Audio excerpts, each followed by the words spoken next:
नमस्कार, स्वागत है आप सभी का गणेश एस्ट्रो हेल्प में। और हाजिर हूँ मैं आपके सामने लेकर एक कुंडली। एक्चुअली किसी के विशेष आग्रह पर उन्होंने कहा कि भाई मेरी जो कुंडली है उसका आप एक ऐसा ही वीडियो बना दें जैसा आप राशि का बनाते हैं उसी तरह का। मैंने उनसे पूछा कि भाई आपका कोई विशेष सवाल, क्योंकि अक्सर ये होता है कि भाई कैरियर के बारे में बताइए, या फिर शादी में क्या होगा, शादी कब होगी, कुछ प्रॉब्लम आ रहा है लाइफ में। क्योंकि एक चार्ट में बहुत सारी बातें हैं, हर एक टॉपिक पर बहुत बड़ा, जैसे कि विदेश जाना ना जाना, क्या मेरे जीवन में बाहर लाइफ में मतलब कहाँ सक्सेस मिलेगी, क्या लिखा है, उसी के ऊपर पूरा काफ़ी समय लग सकता है। फिर बहुत सारे चार्ट होते हैं, एक राशि चार्ट है, नवांश दशमांश, नवांश से धर्म का चार्ट होता है, दशमांश से हमारे कैरियर का हो गया उसका चार्ट होता है। पर फिर भी उनके इस तरह का आग्रह था कि आप राशि चार्ट पर ही बस, कुछ उन्हें किसी स्पेशल बारे में नहीं पूछना, जिस तरह से आप वीडियो बनाते हैं बस उसी तरह का उनके लिए बनाया जाए।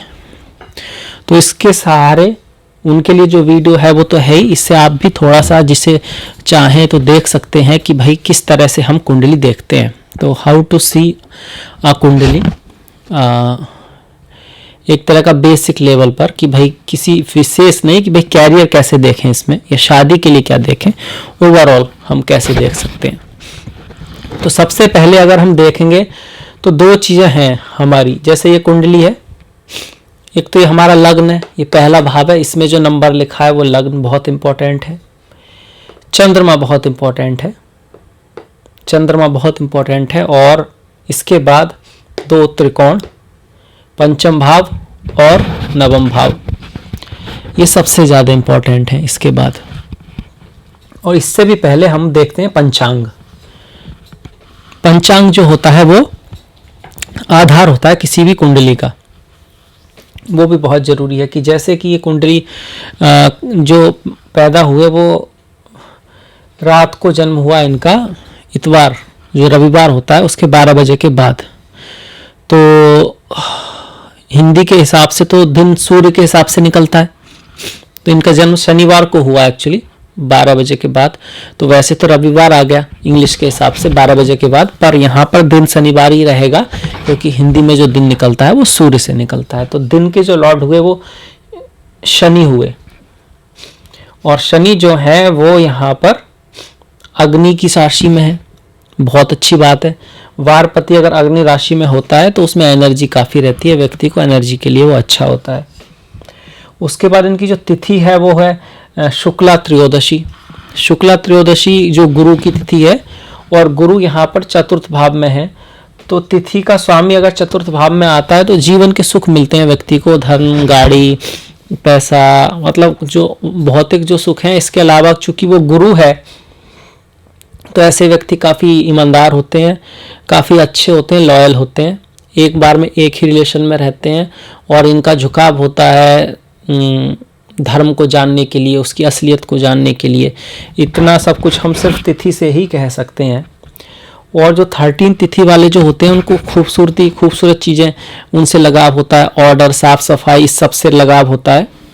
इसके अलावा उनमें एक वेशभूषा, पहनने का जो तरीका होता है नॉर्मली उनका अच्छा होता है, लोग इस चीज़ को पसंद भी करते हैं। हालांकि इमोशनल होते हैं और अपने भावनाएं उनमें ज़्यादा होती हैं, प्रैक्टिकल भी होते हैं, पर भावुक व्यक्ति होते हैं और अपने रिश्तों को निष्ठा से निभाते हैं, लगन से काम करते हैं। ये सब बातें रहती हैं शुक्ला त्रयोदशी में। अब त्रयोदशी के लिए जो चीज़ें बताई गई हैं, कुछ चीज़ें बताई गई हैं हर तिथि के लिए, कि भाई इन चीज़ों को अगर करेंगे तो आपके जीवन में लक जो अच्छा आएगा, आपके परिवार में शुभता संपन्नता आएगी। तो त्रयोदशी के लिए लिखा गया है सुगंध प्रयोग, मतलब खुशबूदार चीज़ें, प्राकृतिक खुशबू का इस्तेमाल करना, साफ सफाई रखना, परिवार के साथ समय बिताना, परिवारजनों के अलावा किसी और की तेरामी में भोजन ना करना।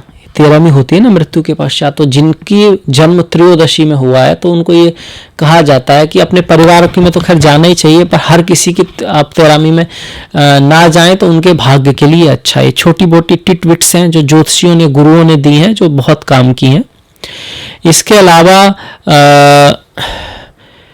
अनुशासन रहना, लॉयल रहना, और त्रयोदशी जब तिथि होती है उस दिन बैंगन को ना खाना। बैंगन एक सब्जी होती है, हर दिन खाएं, त्रयोदशी को ना खाएं या फिर कम खाएं तो अच्छा है। इस तरह का हमारे ऋषि मुनियों ने लिखा है तिथि के अकॉर्डिंग।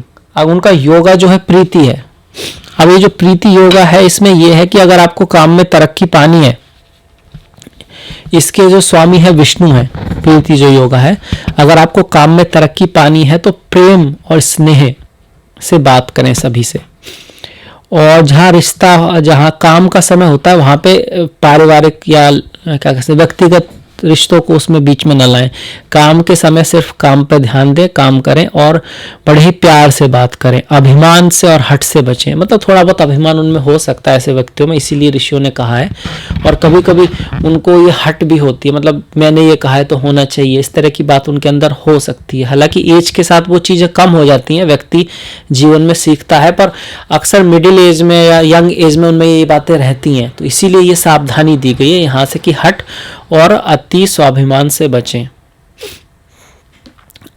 काम के स्थान पर अपनेपन के साथ व्यवहार करना, नरम भाषा और सहयोगी रवैया अगर आप अपनाएंगे तो आप कार्य में, बिजनेस में कहीं ज़्यादा ऊपर जाएंगे।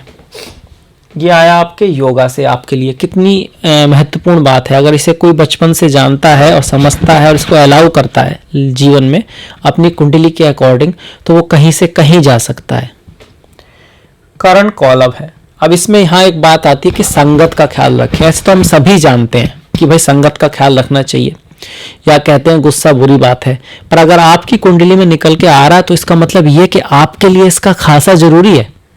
दूसरा व्यक्ति की में अगर ऐसा नहीं है और वो गुस्सा करता है तो उसका गुस्से से कुछ खास नहीं होने वाला, पर अगर आपकी कुंडली में ऐसा है और आप गुस्सा करते हैं तो उसका खामियाजा कहीं ज़्यादा आपको भुगतना पड़ेगा। तो ये आम बात नहीं है, ये कह सकते हैं जनरल स्टेटमेंट नहीं है कि भाई गुस्सा ना करें, तो मुझे भी पता है, पर अगर कुंडली में आया है तो स्पेशली आपके लिए है, आपके भाग्य के लिए है। तो यहाँ से आया संगत का, कि अच्छे लोगों में रहें, अच्छी बातें सुने। संगत सिर्फ लोगों की नहीं होती, अच्छी किताबें पढ़ें, अच्छा देखें, मतलब संगत का इनके ऊपर असर पड़ेगा और संगत इनके लिए कह सकते हैं कि बहुत इंपॉर्टेंस भी हो जाएगी। जैसे कि बाय चांस आप किसी गलत आदमी के साथ हैं कहीं पर और वहाँ आप सही हैं, आदमी गलत है, उतना अच्छा नहीं है, उसकी जो ऑरा है उसके बारे में जो लोग हैं उतने अच्छी तरह से नहीं जानते हैं, मानते हैं उसको, और पता लगा आपका किसी ने फोटो खींच लिया या आपको किसी ने देख लिया, तो वो कहेंगे भाई इसको तो हमने उसके साथ देखा है, तो इसका मतलब जरूर ये भी ऐसा ही होगा, या फिर ये तो उससे मिलता जुलता है, भाई इसका तो कुछ ना कुछ उसके साथ संबंध है, या उससे तो मेरी कोई दोस्ती है। तो उससे क्या हुआ, आप अच्छे होते हुए भी आपकी बदनामी हो सकती है। तो इस बात का इनको खास ख्याल रखना। नक्षत्र इनका पूर्व भाद्रपदा है। ये नक्षत्र पूर्व भाद्रपदा दिखाता है जी, एक तो कभी कभी व्यक्ति को अचानक क्रोध भी आता है, दूसरा ये दिखाता है कि व्यक्ति सैक्रिफाइस करना जरूरी है लाइफ में आगे बढ़ने के लिए, कुछ बड़ा प्राप्त करने के लिए लाइफ में व्यक्ति को कुछ सैक्रिफाइस करने होते हैं, तब वो आगे जाता है, पूर्व भाद्रपदा।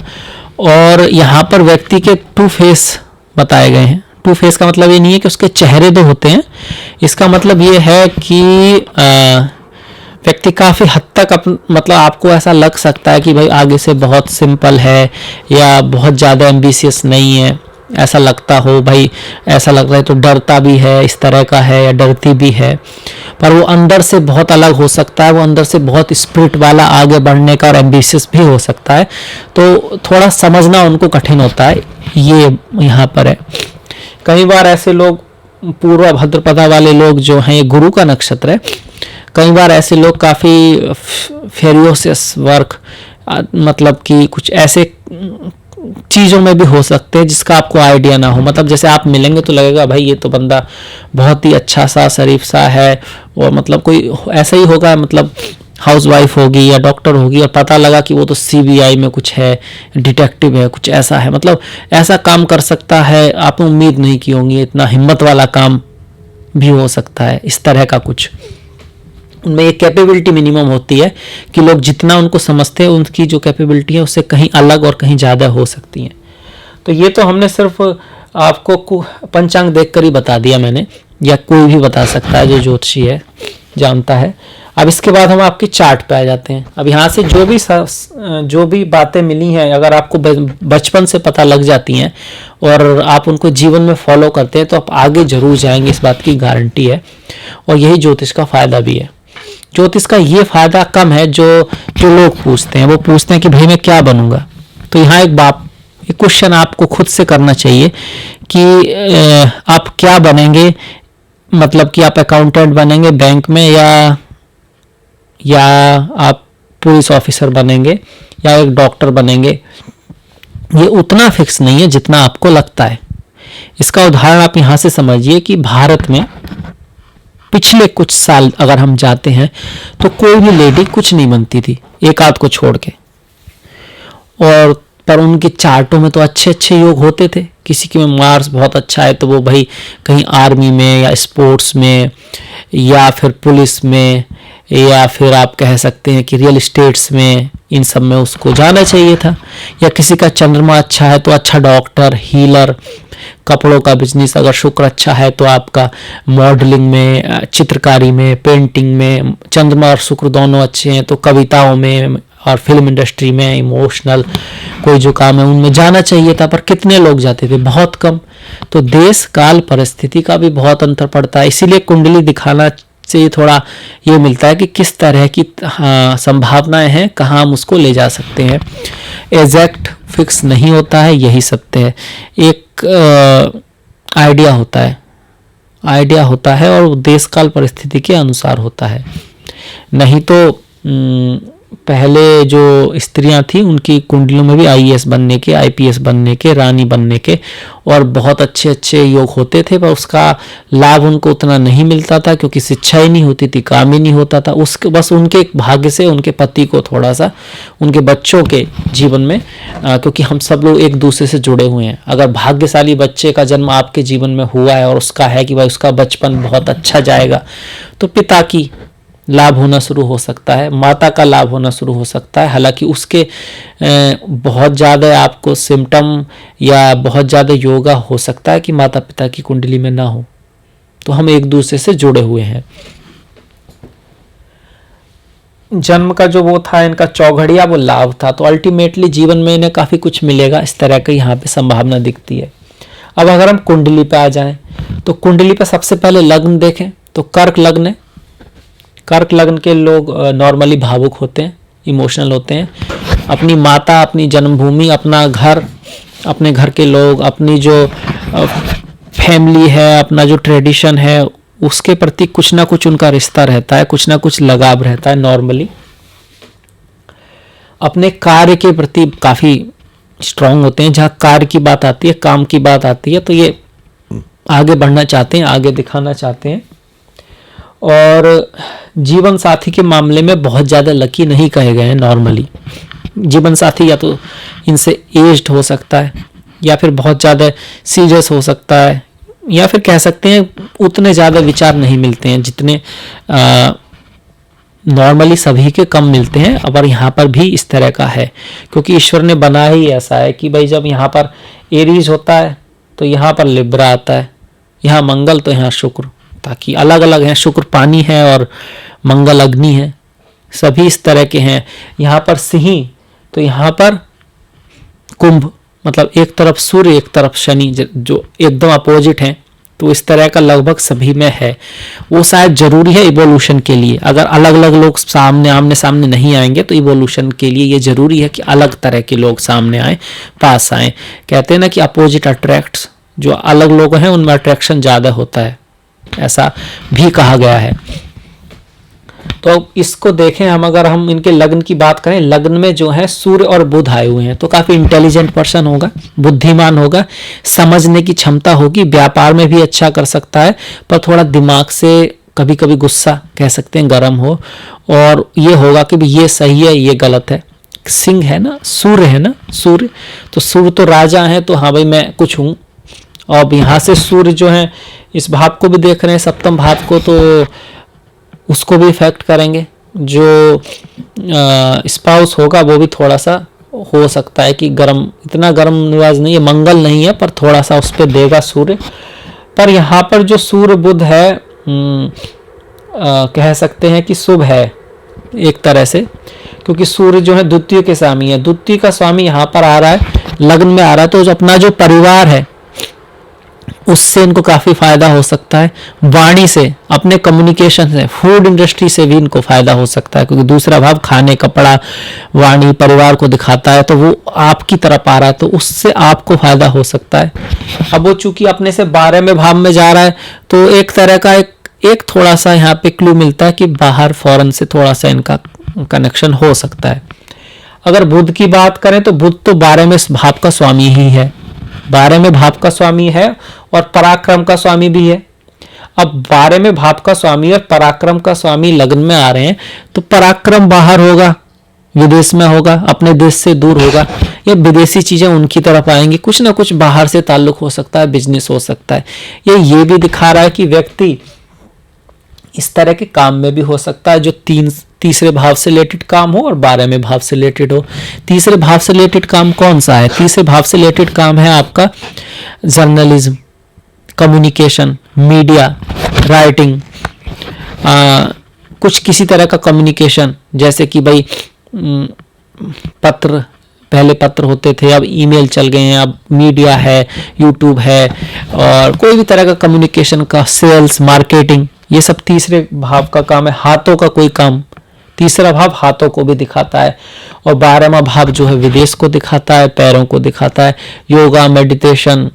इसके अलावा जो 12वां भाव है ये मॉनेस्ट्री, मंदिर, इस तरह की चीज़ों को भी दिखाता है। तो इन चीज़ों से भी बड़ा संबंध रहेगा, व्यक्ति रिलीजियस भी हो सकता है, कल्पनाओं में भी मतलब थोड़ा सा रह सकता है, क्योंकि बुध 12वें भाव के स्वामी है। इन चीज़ों से फायदा भी होगा, क्योंकि ये धन योग बन रहा है एक तरह का, क्योंकि ये सूर्य जो है धन भाव के स्वामी है, तो इस तरह का इसमें बन रहा है हिसाब। हॉलीडेज पर खर्चे को भी दिखा रहा है, क्योंकि खर्चा आ रहा है, आपके लग्न पे आ रहा है। अब यहाँ से ये ही 12वें भाव का स्वामी लग्न को, आपके सप्तम भाव को देख रहा है, तो पति जो होगा इस जातिका का, उसका संबंध बाहर से हो सकता है, वो बाहर काम करे या बाहर बिजनेस में हो, इस तरह का हो सकता है, क्योंकि यहाँ से 12वें भाव का स्वामी जो है सप्तम को देख रहा है, वो बिजनेस में हो सकता है, क्योंकि सूर्य देख रहा है, गवर्नमेंट से कुछ रिलेशन हो सकता है, मेडिकल फील्ड से कुछ रिलेशन हो सकता है, क्योंकि सूर्य है भाई। तो बहुत सारी संभावनाएं हैं। अब चूंकि ये जर्नल है, कोई एक क्वेश्चन नहीं है, तो उसके बारे में फिर डीप जाने के लिए अलग अलग चार्ट देखने होते हैं। अब इसके बाद जैसे यहाँ पर आएंगे हम दूसरे भाव पर। दूसरा भाव क्या है आपका? परिवार का है, वाणी का है, उसमें मंगल और शुक्र आए हुए हैं आपके। तो मंगल का वैसे तो आना दूसरे भाव में, वाणी थोड़ी सी शौर्य वाली हो सकती है, तीखी हो सकती है, तीखा खाना पसंद हो सकता है ऐसे व्यक्ति को। इसके अलावा आर्ट, मीडिया, होटल इंडस्ट्री, खूबसूरत चीज़ें, कुछ ऐसी चीज़ों से इनको लाभ भी हो सकता है, उन चीज़ों से भी पैसा व्यक्ति कमा सकता है। और वाणी में एक तरह का कह सकते हैं कि अगर चमक होगी तो थोड़ी सी खूबसूरती भी होगी, क्योंकि मिश्रण बन रहा है मंगल और शुक्र का। यहाँ मंगल और शुक्र काफ़ी पास हैं, तो कह सकते हैं कि अट्रैक्शन जो होता है व्यक्ति में दूसरे के प्रति वो काफ़ी रह सकता है। पर यहाँ पर मंगल काफ़ी हैवी पड़ रहे हैं, शुक्र थोड़े डाउन जा रहे हैं, क्योंकि तो अग्नि का साइन है, अग्नि के साइन में मंगल अच्छा करेंगे, और शुक्र क्योंकि जलीय ग्रह हैं तो वो थोड़े कमज़ोर पड़ जाएंगे। तो कह सकते हैं कि अट्रैक्शन तो होगा, पर फिर भी थोड़ा डिससेटिस्फैक्शन हो सकता है, और आपस में कह सकते हैं कि उतना अच्छा नहीं बन रहा कॉम्बिनेशन, क्योंकि शुक्र थोड़े से डैमेज हो रहे हैं, क्योंकि शुक्र अग्नि राशि में आ रहे हैं और वो भी अग्नि ग्रह के पास हैं, और दूसरे ग्रह के मंगल को बहुत ज़्यादा अच्छा नहीं माना गया है पारिवारिक लाइफ के लिए। और जो घर है पर एक चीज यहाँ पर है कि मंगल और शुक्र दोनों ही अच्छे प्लैनेट्स हैं इस लग्न के लिए, क्योंकि देखिए मंगल जो है दसम भाव के स्वामी है और पंचम भाव के स्वामी है। पंचम भाव का स्वामी अगर दूसरे भाव में आ रहा है तो कह सकते हैं क्रिएटिविटी के थ्रू, आर्ट के through, creativity, art, self expression, बच्चों के थ्रू, कंसल्टेशन के थ्रू आपको पैसा आ सकता है। आपके बच्चे भी आपकी हेल्प कर सकते हैं पैसे आदि में, क्योंकि आप ये जो फिफ्थ का स्वामी है वो आपके दूसरे भाव में आ रहा है। अगर शुक्र को देखें तो शुक्र चौथे भाव का स्वामी है और 11वें भाव का स्वामी है। माता और भाई, 11वें भाव का जो स्वामी है वो आपके बड़े भाई को दिखाता है और चौथे भाव का स्वामी माता को दिखाता है और मदरलैंड को दिखाता है। तो ये दिखा रहे हैं कि मदरलैंड के थ्रू, रियल एस्टेट के थ्रू, 11वें भाव के थ्रू, जो आपका फ्रेंड सर्किल है उसके थ्रू, भाई, बड़े भाई के थ्रू, उनकी एडवाइस के थ्रू आपको थोड़ा सा धन लाभ हो सकता है, या वो किसी तरह से आपके उसमें धन कमाने के उसमें आपको फायदा कर सकते हैं, आपके धन के सोर्स बन सकते हैं। 11 भाव से जुड़ा हुआ कोई धन का सोर्स हो सकता है, जैसे बैंक हो सकता है, फाइनेंस हो सकता है, यहाँ से बड़े कोई कम्युनिकेशन ग्रुप हो सकते हैं, सेल्फ ऑर्गेनाइजेशन जो ग्रुप होते हैं वो हो सकते हैं, क्योंकि 11वां भाव इन चीज़ों को दिखाता है। एक तरह का ये अच्छा योगा है अगर 11वें भाव का स्वामी आपके सेकंड भाव में आता है, धन के लिए अच्छा है। अच्छा, यहाँ पर जो शुक्र और मंगल दोनों की दृष्टि अष्टम भाव पर पड़ रही है, दोनों ही अच्छे ग्रह हैं और अष्टम पर पड़ रही है, तो शादी के बाद आपकी लाइफ में कुछ धन आ सकता है, कुछ पैसा आ सकता है, कुछ घर, गाड़ी, बंगला, ज़मीन, कुछ इस तरह की चीज़ें इनहेरिटेंस के रूप में कहीं से आपको मिल सकती हैं, ससुराल से या किसी तरह से। उसके बाद वो चीज़ें किसी भी तरह से आपके जीवन में आ सकती हैं शादी के बाद। हालांकि यहाँ से मंगल की अष्टम पर दृष्टि है तो छोटा मोटा एक्सीडेंट, कोई छोटी मोटी चोट चपेट ऐसा कभी कभार हो सकता है, खास करके जब मंगल का ट्रांजिट हो यहाँ पर या यहाँ पर, तो उस समय थोड़ा सा ध्यान रखना चाहिए आपको, या किसी को भी जिस तरह की ऐसी कुंडली है। आप भी इस तरह से अगर पसंद आता है तो आप भी मतलब चाहे तो इस तरह की कुंडली आपकी भी बन सकती है। आप स्पेसिफिक क्वेश्चन भी दे सकते हैं और मैं उसको यूट्यूब पर डाउनलोड कर सकता हूँ, अगर आप चाहें तो आप चाहें जब देख सकते हैं उसको। उसका ये प्लस है क्योंकि इस तरह का बना के भेज पाना ईमेल के थ्रू तो पॉसिबल नहीं है, पूरा पिक्चर टाइप हो जाता है ये। बाकी आपकी मर्जी है। देखिए राहु है यहाँ पर। अच्छा, राहु जो यहाँ पर आए हैं, इससे पहले हम मंगल की दृष्टियों की बात करें। मंगल की चौथी दृष्टि आपके पंचम भाव पर है, 7वीं दृष्टि की हम बात कर चुके हैं जो कि सास ससुर, लाइफ आफ्टर मैरिज के भाव पर है, और अष्टम दृष्टि जो है केतु पर है। तो ये चौथी दृष्टि अपने ही भाव पर पड़ रही है तो पंचम के लाभ को बढ़ाएगी।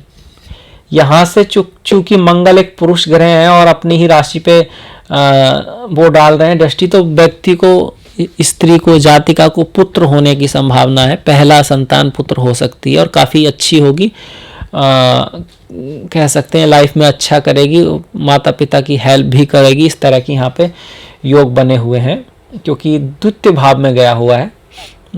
फिफ्थ का स्वामी अपने से दसम भाव में गया तो काफ़ी पराक्रम के बाद उसको मेहनत मिलेगी, मतलब काफ़ी पराक्रम के बाद सक्सेस मिलेगी, पर मिलेगी, इस तरह के यहाँ पे चांसेस हैं।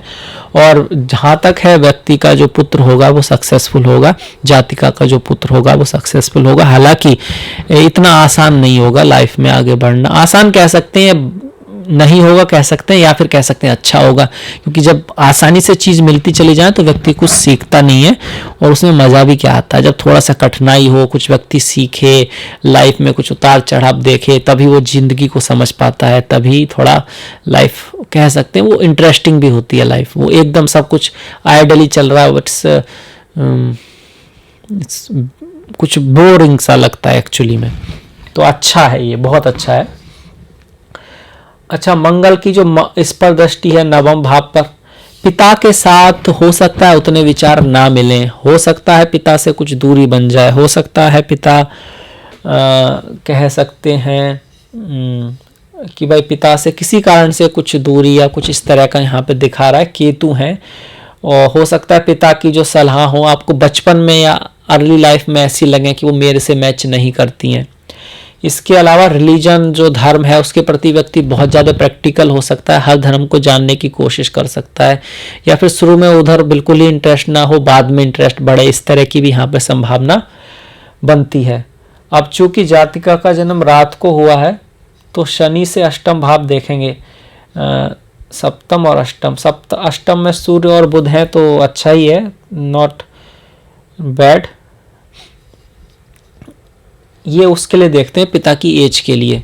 अगर शनि से अष्टम में अगर व्यक्ति का रात को जन्म हुआ है, पाप ग्रह है, वो ग्रह पाप से प्रभावित है, तो एज व्यक्ति की कम हो सकती है। हालांकि यहाँ पे सूर्य है और केतु की भी दृष्टि पड़ रही है, तो एक बीच की सी कंडीशन है। अब अगर हम राहु पे आते हैं तो राहु तृतीय भाव में अच्छे कहे गए हैं। ऐसा व्यक्ति का जो कम्युनिकेशन होता है काफ़ी स्ट्रांग होता है, बात करने का तरीका काफ़ी प्रोफेशनल होता है, उसके अंदर हिम्मत होती है, वो काफ़ी लाइफ में मेहनत करके आगे बढ़ता है और 42 साल के बाद 36 साल के बाद जीवन में ज़्यादा तरक्की करता है, ज़्यादा सक्सेस प्राप्त करता है, क्योंकि राहु धीरे धीरे अपना असर जो है बढ़ाते हैं, अच्छा करते हैं, उसको निखारते हैं। यहाँ से जो राहु की दृष्टि सप्तम पर गई है तो कुछ ना कुछ कह सकते हैं जो पति होगा उसमें कुछ ना कुछ फॉरेन टच हो सकता है। हो सकता है कि एज के हिसाब से अलग हो, धर्म के हिसाब से अलग हो, रिलीजन के हिसाब से अलग हो, या सिर्फ इतना हो सकता है कि आप शादी के बाद फॉरेन लैंड जाएं, या किसी न तरह का फॉरेन रिश्ते, फॉरेन से या विदेशों से आप जुड़ें शादी के बाद, या फिर ऐसी चीज़ों से जो आपने पहले नहीं देखी थी, पहले नहीं करी थी, जो आपके लिए पहले अजनबी थी, वो शादी के बाद नई चीज़ें जीवन में आए, नई तरह की कुछ लाइफ जीवन में आए। इस तरह की संभावना राहु को सप्तम पर देखकर राहु दे रहे हैं। छोटे भाइयों से रिलेशन के लिए बहुत अच्छा नहीं है, पड़ोसी जो होते हैं आसपास वाले उनसे बहुत अच्छे, उसके लिए थोड़ा सा ये है कि उनसे थोड़ा सा मतभेद यहाँ पे राहु करा सकता है, पर हिम्मत के लिए अच्छा है, व्यक्ति में पॉजिटिविटी रहती है। हाथ, अगर कोई हाथ से काम है, कोई कम्युनिकेटर का काम है, कुछ इस तरह का काम है, फिजिकल या सेल्फ एक्सप्रेशन का काम है, तो काफ़ी हिम्मती होता है। हालांकि शुरुआत में गलतियां करता है, राहु धीरे धीरे मजबूत होगा, राहु का असर धीरे धीरे आएगा। राहु उस एरिया को दिखाते हैं जो हम कमज़ोर होते हैं, जो हमारी इच्छा तो है पहले जन्म से ही और हम उसको हासिल भी करना चाहते हैं, पर उसमें हमारी योग्यता उतनी नहीं है, उसकी तरफ जाते हैं, मन तो है वहाँ जाने का, पर वहाँ जाने की हिम्मत थोड़ी कम होती है। अच्छा, इनके चार्ट में खास बात है कि काफ़ी ग्रह राहु के पास हैं, तो लाइफ में काफ़ी रिस्क ले पाएंगे, कुछ ऐसा कर पाएंगे जो सबके लिए पॉसिबल नहीं है। अगर ज़्यादा ग्रह केतु के पास होते हैं तो व्यक्ति अपने कह सकते हैं कंफर्ट जोन से बाहर निकलना नहीं चाहता, रिस्क लेना नहीं चाहता, या वो उतना ही रिस्क लेना चाहता है एक लेवल तक। अब इसमें व्यक्ति अपने भाग्य को बदलने के लिए, कुछ बड़ा काम करने के लिए कह सकते हैं रिस्क ले सकता है, रिस्क लेने की उसमें एबिलिटी होती है, या फिर उसे लेना पड़ता है, ये भी हो सकता है। यहाँ से राहु की जो सीधी दृष्टि है वो केतु पर तो पड़ेगी, तो यहाँ से व्यक्ति धर्म के बारे में प्रैक्टिकल हो सकता है। कभी कभी ऐसे व्यक्ति जीवन की शुरुआत में दूसरे धर्म को भी काफ़ी हद तक जानना चाहते हैं, या फिर उसकी क्रिटिकल भी हो सकते हैं धर्मों, गुरुओं के प्रति। शुरुआत की लाइफ में धीरे धीरे उनको समझ में आता है कि भाई एसेंस जो है सभी धर्मों का एक है, और काफ़ी हद तक स्पिरिचुअल हो जाते हैं और उनके अंदर की बात को समझ पाते हैं कि हर उसमें कुछ प्लस कुछ माइनस, और उस चीज़ को समझने की उनमें क्षमता होती है। और ये काफ़ी अच्छा कॉम्बिनेशन है आध्यात्मिकता के लिए, मोक्ष के लिए, रियलिटी को समझने के लिए। यहाँ से राहु की जो 9वीं जो दृष्टि है वो 11वें भाव पर है, तो ये लाभ को दिखा रही है। राहु की दृष्टि यहाँ पर शुक्र पर पड़ रही है, शुक्र की राशि पर पड़ रही है, जो कि लाभ को दिखाती है। 42 साल के बाद उनको काफ़ी जीवन में लाभ भी हो सकता है, और लाभ कई तरीकों से हो सकता है। उसमें से कुछ तरीके इलीगल भी हों, या फिर कुछ इस तरह के हों जो थोड़ा हटके हों, तो इस तरह की यहाँ पे संभावना है। जरूरी नहीं है कि इलीगल हो, पर हटके हो सकते हैं, विदेशों से हो सकते हैं, उसको भी राहु दिखाता है। थोड़ा सा अलग हो और उससे, या कोई चीज़ ऐसी हो जो थोड़ा सा किसी तरह से उनको दूसरों से अलग करती हो, तो उस तरह की यहाँ पे संभावना है। जैसे कि एक है ट्रेडिशनल मेडिसिन और दूसरा है आयुर्वेदिक मेडिसिन। तो आयुर्वेदिक जो है वो इलीगल तो नहीं हुआ, पर कुछ लोगों के लिए वो थोड़ा सा टैबू हो सकता है, कुछ अलग सा हो सकता है। जैसे कि निडल थेरेपी होती है। अब जो कुछ डॉक्टर जो होंगे एलोपैथी वाले कहेंगे भाई ये तो काम ही नहीं करता है। होम्योपैथी को ही कुछ लोग बोल देते हैं कि भाई ये तो चीनी की गोलियां हैं, पर कुछों को बहुत से लाभ हुआ है उनसे, वो लोग कहते हैं भाई काम करती है। तो कुछ ऐसा जो कुछ हटके हो या बाहर से हो, उनके उसके थ्रू उनका लाभ हो सकता है। अब क्या होगा ये एग्जैक्टली किसी को नहीं पता है, जो कहता है वो बस वो कहता है। अच्छा, राहु की हमने सारी दृष्टियां देखी। अब गुरु की बात करें। गुरु यहाँ पर काफ़ी शुभ है। गुरु यहाँ पर काफ़ी शुभ है। व्यक्ति धर्म के प्रति काफ़ी हद तक कह सकते हैं सेंसिटिव रहेगा। उसका गूढ़ विद्याओं में, गूढ़ ज्ञान में, मंत्रों में और धर्म को समझने में, ईश्वर को समझने में इंटरेस्ट रहेगा। अपने कार्य के प्रति काफ़ी ईमानदार होगा, जिम्मेदार होगा। गवर्नमेंट में या अपनी मातृभूमि के प्रति भी उसके अंदर लगाव रहेगा, क्योंकि गुरु यहाँ पर हैं। और जो गुरु यहाँ पर हैं, पर उसके अंदर एक तरह का दोहरा रहेगा जीवन में थोड़ा सा, कि क्या निर्णय लें, क्या सही क्या गलत, इन चीज़ों के बीच रहेगा। एक तो तुला की वजह से रहेगा ये थोड़ा सा। अच्छा, यहाँ पर जो गुरु है 2 भावों के स्वामी है, छठे भाव के स्वामी भी हैं और नवम भाव के स्वामी भी हैं। तो छठे भाव का स्वामी अगर चतुर्थ में आ रहा है तो आपको जन्म स्थान से दूर ले जा सकता है, जन्म स्थान से दूर ले जा सकता है। और थोड़ा सा कह सकते हैं कि माता की जो लाइफ है उसमें थोड़ा सा अप डाउन हो सकता है, उतनी अच्छी ना हो, कुछ उसके जीवन में कुछ प्रॉब्लम हो। पर ओवरऑल ये अच्छा ही है, क्योंकि नवम का स्वामी है और अपने स्थान से तो अष्टम जा रहा है, अपने स्थान से अष्टम जा रहा है। तो ये कहता है पिता की जो लाइफ है उसमें भी काफ़ी चेंज होंगे, और भाग्य जो होगा वो भी काफ़ी ट्रांसफॉर्मेटिव रहेगा, इतना स्मूथ नहीं रहेगा, क्योंकि भाग्य का स्वामी अपने से अष्टम गया है, पर उस पर किसी मलेफिक की दृष्टि नहीं है। 7, 8, 9, 10 किसी की मलेफिक की दृष्टि नहीं है, ना ही मंगल की है, ना शनि की है, ना ही केतु की है और ना ही राहु की है। तो ठीक ठाक अच्छा कॉम्बिनेशन है। अच्छा, गुरु की जो 5वीं दृष्टि है, चौथी नहीं 5वीं दृष्टि है, वो अष्टम पर है। तो ये फिर से विवाह के थ्रू, विवाह के बाद टैक्स, डेथ, लाइफ आफ्टर कह सकते हैं, मैरिज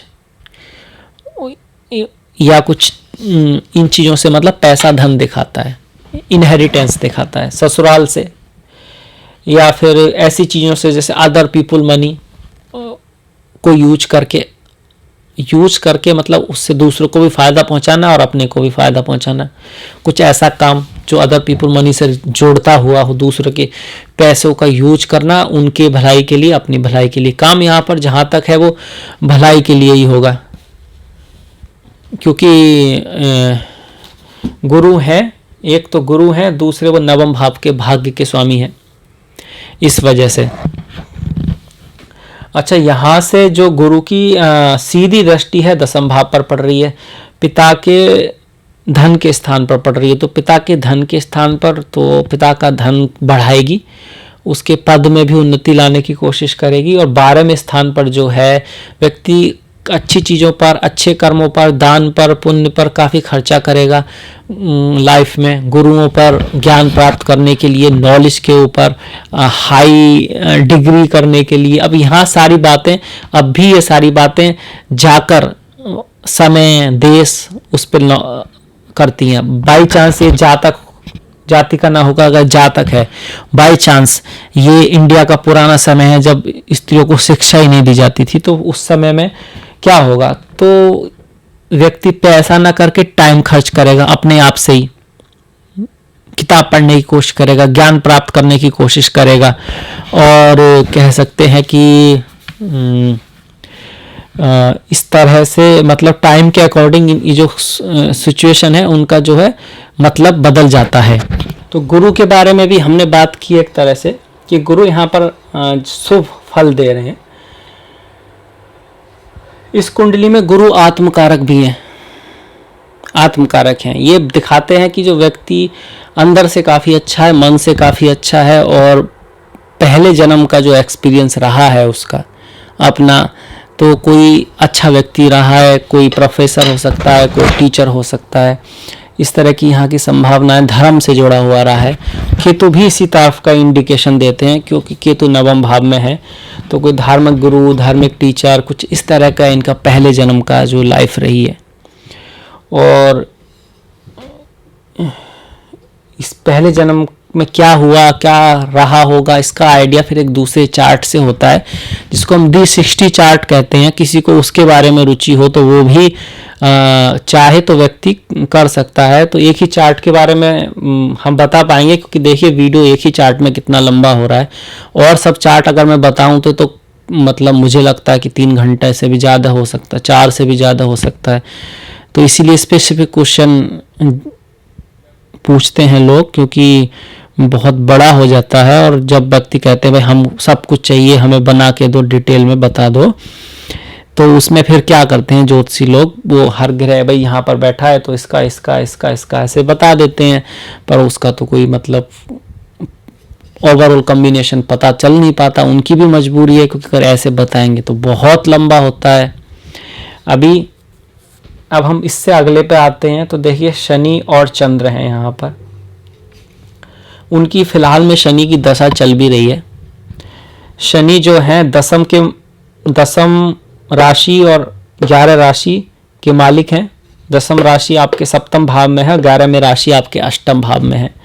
तो आपके लिए बहुत ज़्यादा शुभ ग्रह नहीं माने जाते शनि, पर फिर भी इतने बुरे भी नहीं हैं शनि कर्क के लिए। ऐसा लगता है कि नहीं होने चाहिए पर वास्तव में ऐसा नहीं है। शनि जो है 6ठे भाव में आ रहे हैं, चंद्र मतलब लग्न के साथ बैठे हैं, तो एक राजयोग बना रहे हैं क्योंकि देखिए ये तो केंद्र का मालिक हो गया और चंद्रमा केंद्र और त्रिकोण दोनों ही लग्न है, तो एक तरह का राजयोग बन रहा है। और शनि चंद्र का विषयोग भी कह सकते हैं इसको, दोनों ही योग हैं। तो जीवन में आदमी काफ़ी महत्वाकांक्षी रहेगा, बहुत मेहनत करेगा और लाइफ में ऊपर भी बढ़ेगा।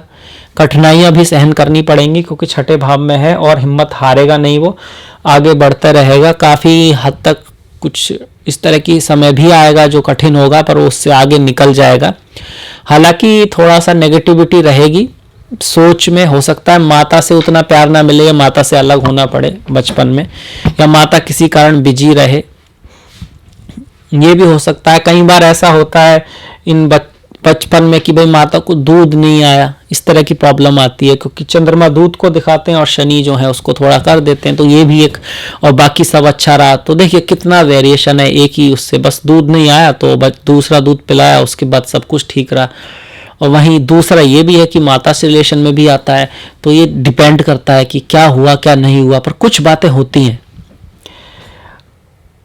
ऐसे लोग कई बार बहुत ज़्यादा प्यार नहीं मिलता, या फिर कैसे शुरुआत में, लाइफ की शुरुआत में बहुत ज़्यादा दोस्त नहीं मिलते, और जब मिलते हैं तो उन्हें थोड़ा अजीब सा लगता है। ऐसे लोग कई बार बहुत ज़्यादा प्रैक्टिकल हो जाते हैं। जब उनके साथ कोई बहुत ही अच्छा ही करे, या मतलब बहुत ही प्रेम के साथ उनको कुछ करे, प्यार करे या पेश आए, तो उनको अजीब लगता है। उनको लगता है ये कैसे पॉसिबल है, क्योंकि उनके एक्सपीरियंस हमेशा शुरुआत में लाइफ में बहुत ज़्यादा मीठे नहीं होते हैं। तो ये सब चीज़ें रहती हैं, पर चूंकि यहाँ पर राजयोग है तो ऐसा व्यक्ति सेवा से, धर्म से अच्छा वकील हो सकता है, अच्छा डॉक्टर हो सकता है, या कोई भी इस तरह का काम जिसमें दूसरों को सर्विस देनी हो, उसमें बहुत ऊपर जा सकता है।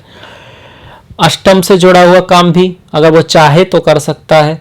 और यहाँ से क्योंकि दोनों के दोनों ग्रह चंद्रमा भी और शनि भी 12वें भाव को देख रहे हैं, जो कि यात्रा का भाव है, टूरिज्म का भाव है, विदेशों का भाव है, तो इन सब चीज़ों से उसका कोई ना कोई संबंध रह सकता है, विदेशों से, टूरिज्म से। शादी के बाद वो व्यक्ति विदेश जा सकता है क्योंकि शनि सप्तमेश है और चंद्र लग्न के स्वामी है, आप खुद हैं। तो सप्तमेश मतलब आपके पति और आप दोनों मिलके 12वें भाव को देख रहे हैं। हालांकि खर्चा बढ़ेगा खर्चा जीवन में काफ़ी रहेगा। जीवन में शनि की जैसे दशा है तो उसमें भी खर्चा आएगा, खर्चा बढ़ेगा कुछ चीज़ों पर। एजुकेशन पे खर्चा हो सकता है या किसी यात्रा पे खर्चा हो सकता है, परिवार में बच्चों के ऊपर खर्चा आ सकता है। शनि की दशा में खर्चा रहेगा, यात्राएं रहेंगी। अब शनि की यहाँ से हम दृष्टियां भी देखें तो अष्टम पर दृष्टि है, 12वें पर तो है ही, और इसके अलावा 7, ये 7वीं दृष्टि हुई तो 7, 8, 9, 10 राहु पर दृष्टि है। पर राहु की दृष्टि शनि पर नहीं है। शनि की दृष्टि राहु पे पड़ना बहुत अच्छा नहीं है। तो छोटे भाई हो सकता है कि ना हो, या फिर वो सबसे बड़ी हो या सबसे छोटी हो, इस तरह का देखा गया है। छोटे भाइयों से कुछ मिसअंडरस्टैंडिंग शनि में हो सकती है, पड़ोसियों से कुछ मिसअंडरस्टैंडिंग हो सकती है, इस तरह की बातें शनि की दशा में रह सकती हैं। अष्टम से जो शनि देख रहे हैं तो सास ससुर से थोड़ा सा, या फिर सास ससुर की लाइफ में कुछ ऐसा हो सकता है कि उनको दूर जाना पड़े, कुछ इस तरह की बातें शनि की दशा में हो सकती हैं, और यात्रा हो सकती है, ये शनि की दिशा में होगा। काफ़ी प्रैक्टिकल, काफ़ी रियलिटी पे चलने वाला व्यक्ति होगा। और रेमेडी की अगर बात करें तो यहाँ पर शनि की थोड़ा सा चाहे तो दान किया जा सकता है। शनि के दान में सबसे पहली बात आती है गरीब लोग, बूढ़े लोग, बीमार लोग, उनका ख्याल रखना, उनके लिए कुछ करना, उनके लिए जिम्मेदारी कुछ अदा करना। जो कह सकते हैं वृद्धाश्रम है उसमें जाकर काले कंबल का दान कर देना। काला कंबल गर्मी भी अच्छी देता है, सर्दियों में काम आएगा। और इसके अलावा काला जूता, काली छतरी, इन सब का दान तो बताते ही हैं, वो भी है। मेरे ख्याल से अच्छे कर्म करना, जो व्यक्ति हैं आपसे जो कमज़ोर हैं, चाहे वो गरीब व्यक्ति है क्योंकि वो आपसे कमज़ोर है, या छोटे जीव हैं, उनके प्रति प्रेम भाव रखना, करुणा रखना। शनि जो है मेहनत को बहुत पसंद करते हैं, प्लानिंग को बहुत पसंद करते हैं, हार न मानने को बहुत पसंद करते हैं, धर्म के रास्ते पर टिके रहने को बहुत पसंद करते हैं। तो इन चीज़ों पर चलते रहना। फिलहाल में इनके शनि की जो है चंद्रमा से दूसरे भाव में है, तो कह सकते हैं कि 7.5 की लास्ट स्टेज चल रही है, तो थोड़े से 1.5 साल थोड़े से कॉम्प्लिकेटेड हो सकते हैं। और उसके बाद जैसे ही इसको छोड़ेंगे, यहाँ पर आएंगे तो लाइफ थोड़े सा बेटर हो जाएगी। हालांकि लग्न से ही अष्टम हो जाएगा, फिलहाल लग्न से सप्तम है, तो पारिवारिक लाइफ में थोड़ा सा समझ के रहें, प्यार से रहें। अपने जो पति हैं उनसे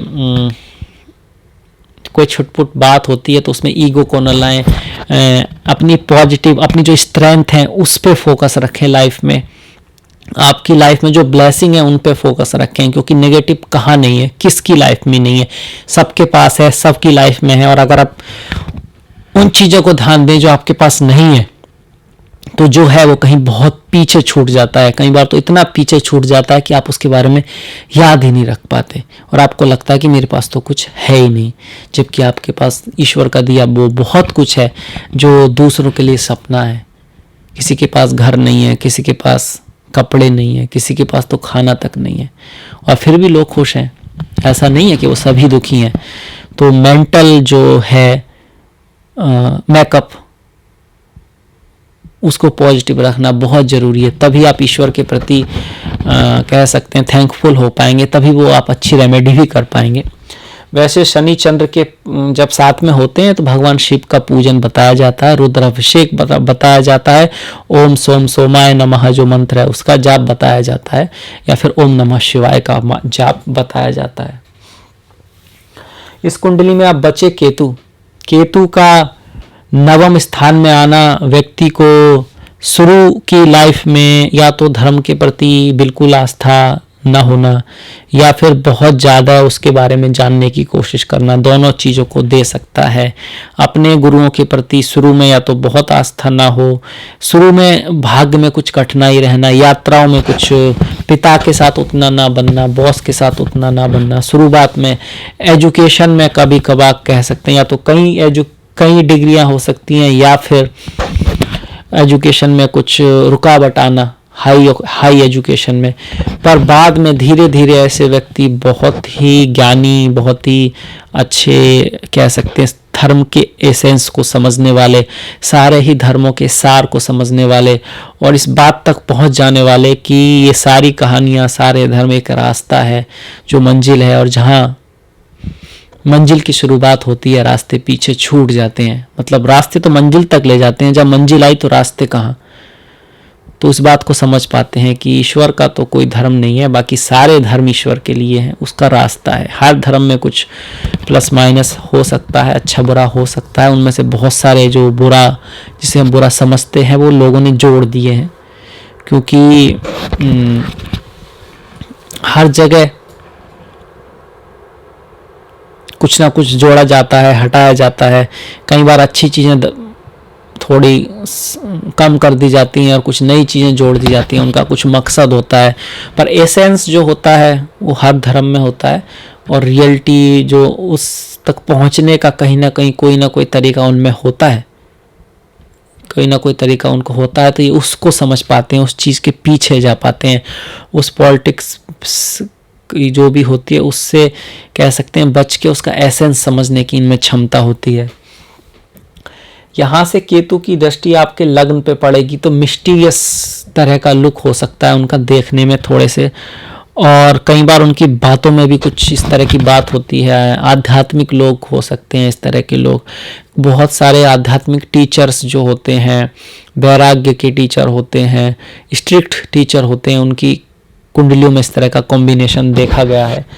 यहाँ से इसकी दृष्टि जो पंचम भाव पर आती है तो व्यक्ति धर्मशास्त्र, ज्ञान, मंत्र, इन सब में जा भी सकता है, उनसे सिद्धि भी प्राप्त कर सकता है, उनमें समझने की क्षमता भी उस व्यक्ति में होती है। धर्म, ज्योतिष, अकल्ट, इस सब में उसका इंटरेस्ट भी होता है। अगर चाहे तो उसमें जाना चाहे और उसकी अलाउ करता है, जिसे हम कहते हैं कि वक्त, तो उसमें काफ़ी तरक्की भी कर सकता है, रिसर्च वगैरह में भी जा सकता है।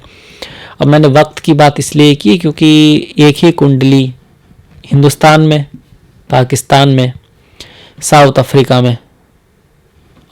में, यूरोप में एक ही कुंडली मतलब हो तो व्यक्ति की सोच अलग होगी और उसके अचीवमेंट भी अलग होंगे और बहुत कुछ अलग होगा। एक ही कुंडली का व्यक्ति अगर राजा के घर में पैदा हुआ है तो उसका कुछ अलग होगा, और अगर वो मतलब इतने अमीर व्यक्ति के वहाँ नहीं पहुँचा पैदा हुआ तो उसका थोड़ा सा रिजल्ट अलग होगा। ये सब बातें ध्यान में रखकर आदमी को चलना चाहिए।